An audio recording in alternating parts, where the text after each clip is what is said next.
Berbagai konten receh dan tidak berkualitas sangat deras membanjiri media sosial. Karena itu sangat perlu menyaring konten untuk dikonsumsi supaya tidak terjangkit brain rot. Istilah yang sedang hits di jagat maya yang membahayakan terutama bagi Gen Z. Kondisi kesehatan mental yang menurun akibat konsumsi media sosial secara terus-menerus dalam jangka waktu yang panjang dengan konten yang tidak bermutu. Apa faktor utama yang membuat seseorang rentan mengalami brain rot? Bagaimana konsumsi konten instan mempengaruhi fungsi kognitif dan emosional otak? Apa yang menyebabkan Gen Z lebih rentan terhadap brain rot dibandingkan generasi sebelumnya? Untuk membahasnya kami terhubung dengan pengamat sosial Bung Iwan Januar. Kita sapa terlebih dahulu. Assalamualaikum warahmatullahi wabarakatuh Bung Iwan. Waalaikumsalam warahmatullahi wabarakatuh, Bung Anggi. Terkait era digital yang serba cepat, istilah brain rot semakin sering dibicarakan, terutama di kalangan muda yang lekat dengan media sosial. Menurut Anda, Bung Iwan, apa itu brain rot dan apa faktor utama yang membuat seseorang rentan mengalami brain rot ini? Iya, Bung Anggi juga pemirsa semua ya. Memang dengan masuknya kita di era digital, kemudian teknologi IT yang juga sangat luar biasa ya, lalu perkembangan media sosial yang juga sangat luar biasa, ternyata juga menyimpan sisi gelap yang harus itu kemudian dihindari oleh kita sebagai user atau juga sebagai netizen, terutama memang Gen Z. Walaupun secara umum semua pihak itu bisa, semua usia maksudnya bisa terpapar yang namanya brain rot, baik itu dia Gen Z, baik itu dia generasi milenial, bahkan juga baby boomer ya. Kalau dia sudah kemudian masuk ke dalam dunia maya, ke media sosial, dan kemudian edik untuk kemudian men-scroll, melihat konten-konten di media sosial, maka akan sangat rentan mengalami brain rot. Apa itu brain rot? Secara yang mudahnya, brain rot itu adalah pembusukan otak ya. Jadi pembusukan otak maksudnya adalah kemudian otak itu dia mengalami kedangkalan dalam berpikir, nalar yang pendek, kemudian tidak bisa fokus pada persoalan yang lebih serius, tidak bisa konsentrasi pada hal yang lebih membutuhkan pemikiran yang panjang. Itu beberapa gejala dari brain rot atau pembusukan otak.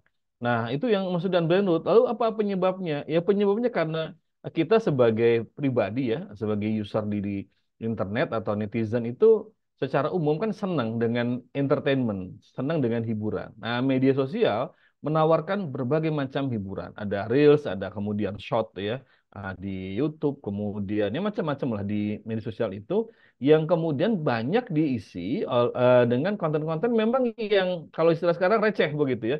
Karena memang tujuannya hanya untuk hiburan saja dan hiburan serta cepat dalam hitungan detik ya, nggak sampai 1 menit atau kalaupun ada 1 menit lebih begitu, itu bisa berganti dengan konten-konten yang lain sifatnya juga sama entertainment, sifatnya adalah menghibur. Nah, orang yang sudah kemudian dia sering men-scroll media sosial, dia lihat itu, maka akan sangat mudah kemudian dia terpikat karena memang sifatnya dia cepat dan dibuat oleh si konten kreatornya itu sangat memikat. Kalau cuplikan film dia ambil adegan-adegan atau scene yang kemudian itu punya daya pikat tinggi, ya mudah untuk disimak dalam durasi yang singkat. Nah, sehingga orang yang nonton itu em, dia akan sangat senang, kemudian bisa edik dan tanpa dia sadari dia terus bisa bermenit-menit, bisa setengah jam bahkan 1 jam untuk kemudian terpapar dengan konten seperti itu. Nah, ini nanti berpotensi mengalami brain rot. Begitu, Bung Anggi.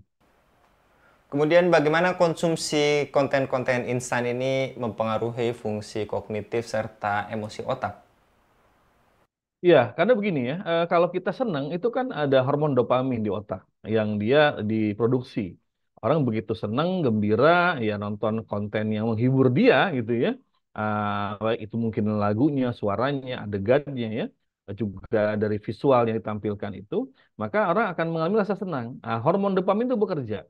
Kalau cuma sekali mungkin oke masih aman. Tapi ketika kemudian dia men-scroll, karena biasanya kan kalau kita sudah pernah lihat satu konten ya di media sosial, itu akan muncul nanti konten yang serupa. Karena dengan teknologi artificial intelligence-nya itu kan medsos bisa kemudian menawarkan konten yang similar gitu kan, yang serupa, yang semirip dengan itu. Itu terus bermunculan nanti di apa namanya?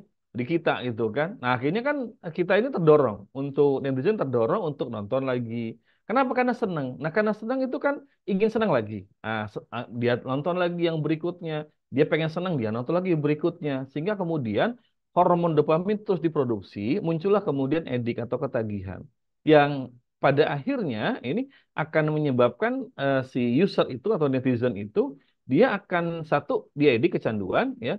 Yang kedua, dia akan sulit untuk kemudian tadi diajak untuk fokus pada sesuatu yang lebih mendalam, lebih serius ya dan lebih membutuhkan penelahan karena mungkin durasinya lebih panjang atau kalau dia baca buku itu dia akan sangat berat karena otaknya sudah terbiasa terbentuk untuk hanya mengandalkan sesuatu yang sifatnya cepat dan mengandung unsur kesenangan karena itu menghasilkan hormon dopamin sehingga dampaknya ya dalam istilah yang tadi dibilang itu brain rot atau pembusukan otak jadi otaknya itu susah untuk kemudian bisa fokus pada sesuatu yang membutuhkan penalaran tinggi dan konsentrasi, Bung Anggi. Kemudian bagaimana hubungan antara konsumsi konten instan dengan menurunnya kemampuan sosial seseorang? Apakah juga berpengaruh bagi lintas generasi, bukan hanya Gen Z? Iya, ini siapa saja yang dia sudah kemudian megang smartphone ya, dia punya gadget, punya gawai yang bisa terkoneksi ke internet, ke media sosial, maka mau milenial, mau baby boomer sekalipun itu bisa terpapar brain rot begitu. Karena intinya dia merasa senang. Dia senang, kemudian juga dia akhirnya ketagihan atau edik dengan konten-konten yang menimbulkan efek hormon dopamin pada otaknya itu. Nah, secara sosial akhirnya orang-orang yang sudah mengalami brain rot ini ya kalau istilah anak muda sekarang ini suka ngangong gitu kan, ngangong-ngangong begitu. Kalau diajak yang serius itu berat ya, susah diajak untuk nonton film yang serius mikir disusah tuh gitu kan. Kemudian kalau dia suruh baca buku juga sangat berat karena sudah terbiasa dengan konten yang cepat yang sifatnya juga enteng-enteng aja yang sifatnya hiburan-hiburan aja gitu ya nggak perlu mikir panjang. Ini kalau istilah anak muda sekarang jadi suka ngangong-ngangong begitu ya.